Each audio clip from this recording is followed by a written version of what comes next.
기도하겠습니다. 하나님 아버지 감사드립니다. 우리에게 믿음을 주시고 또 예수님을 바라보게 하신 그 귀한 은혜 감사드립니다.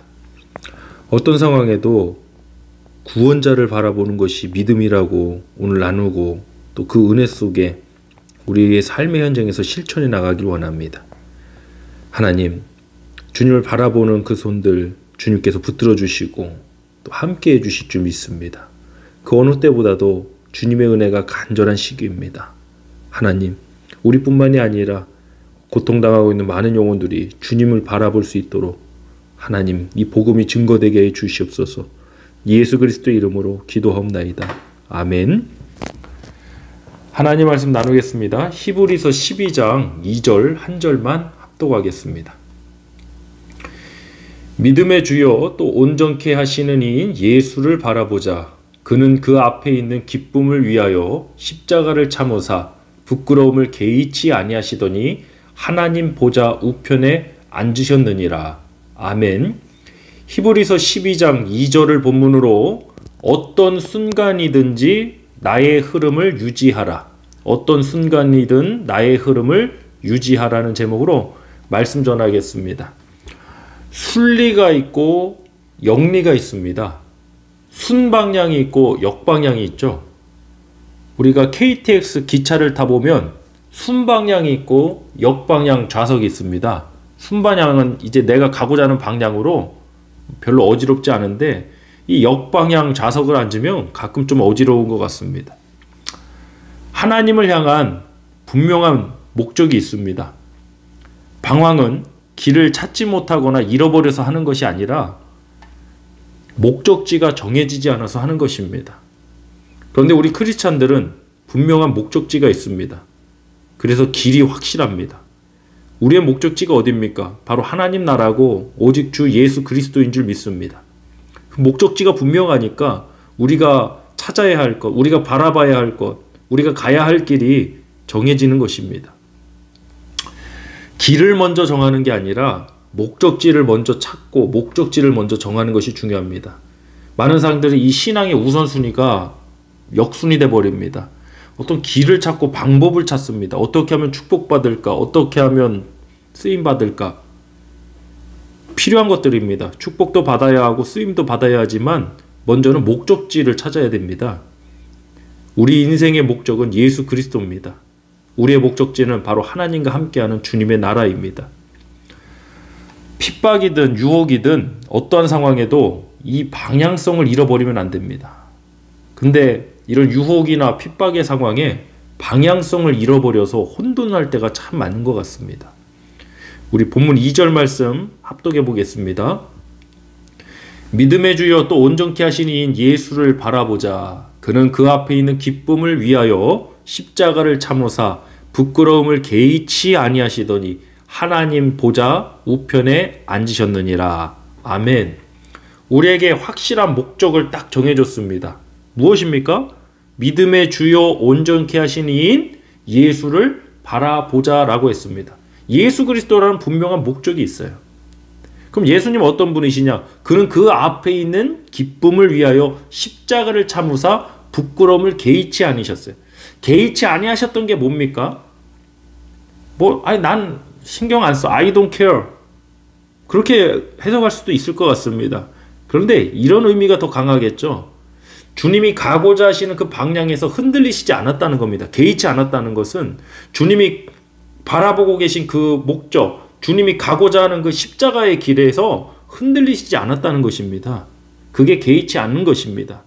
우리도 어떤 상황이 찾아오든 때로는 핍박이든 때로는 달콤한 유혹이든 개의치 않는 저와 여러분이 됐으면 좋겠습니다. 우리의 가야 될 방향, 그 순방향, 그 순리를 지키면 되는 것입니다. 항상 문제가 이런 핍박이나 유혹이 찾아올 때 가던 방향을 멈추거나 가던 방향에서 되돌아가는 것입니다. 순리가 아니라 이제 역리가 되기 시작하는 거죠. 역리가 되면 어떻게 됩니까? 목적지에서 점점점 멀어지게 됩니다. 예수에게서 멀어지게 되는 거죠. 그래서 어떤 상황에도 교회는 계속 순방향으로 가야 됩니다. 영어로는 keep going이라고 그러는데 가던 방향 그대로 가야 되는 겁니다. 우리 대전보혈 침례교회가 지금 작정 예배 중이신 걸로 저도 알고 함께 이곳 미국에서 기도하고 있습니다. 우리 교회가 항상 그랬습니다. 하나님 앞에 예배로 모였습니다. 눈이 와도 비가 와도 또 슬픈 일이 있어도 무슨 일이 있어도 우리 교회는 항상 열려서 하나님 앞에 기도했습니다. 그 순리를 잃지를 않았습니다. 그랬더니 어떻게 됐습니까? 그 순리대로 가다 보니까 점점 만나지는 것들이 하나님의 역사심들이 만나지기 시작하더라는 겁니다.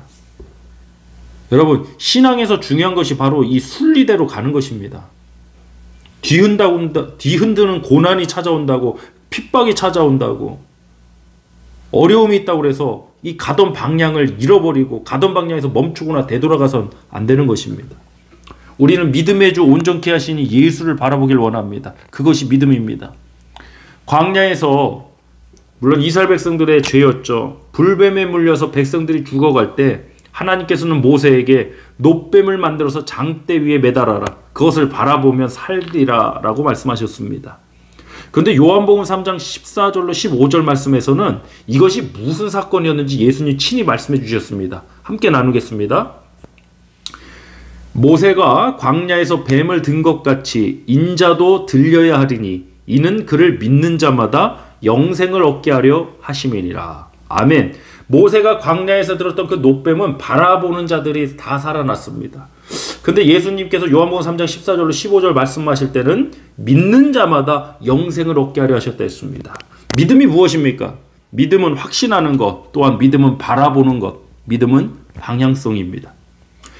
상대방이 우리 성도님들께 악을 행한다고 해서 나도 같이 악을 행하는 그 영리, 나는 순리대로 가고 있었어요. 나는 믿음으로 가고 있었어요. 특히 우리 성도님들 예배 생활하시죠. 기도 생활하시죠. 은혜 받으시고 예배 드리고 기도하고 순리대로 가고 있어요. 하나님 말씀으로 순종하면서 살아가려고 순리대로 가요. 그때 반드시 이런 고난들, 핍박들, 이런 어려운 시간들이 찾아와요. 그럴 때 거기에 휩쓸려서 나도 같이 악을 행하면 이 순리가 아니라 이제는 영리로 가게 되는 거예요. 축복으로 나가야죠. 승리 현장으로 나가야죠. 가던 방향을 잃지 않아야죠.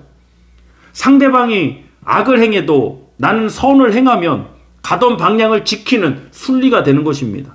인생은 영리가 아니라 순리대로 풀리는 것입니다. 이 순리라는 것은 방향성입니다.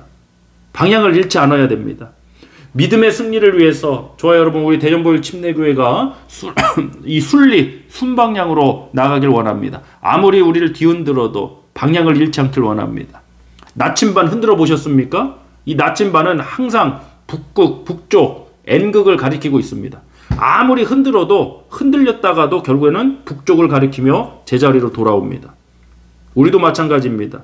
아무리 지금 교회를 핍박하고 여러 가지 어려움들이 있고 우리 성도님들 개인적으로 힘든 상황 찾아오고 흔들어대도 우리의 방향성을 잃지 않고 우리가 가야 할 길로만 가면 됩니다. 저는 이 길이 생명의 길이고 이 길 끝에 하나님이 계시고 이 길을 통해서 우리가 하나님의 역사를 만나고 경험하게 될 줄 믿습니다.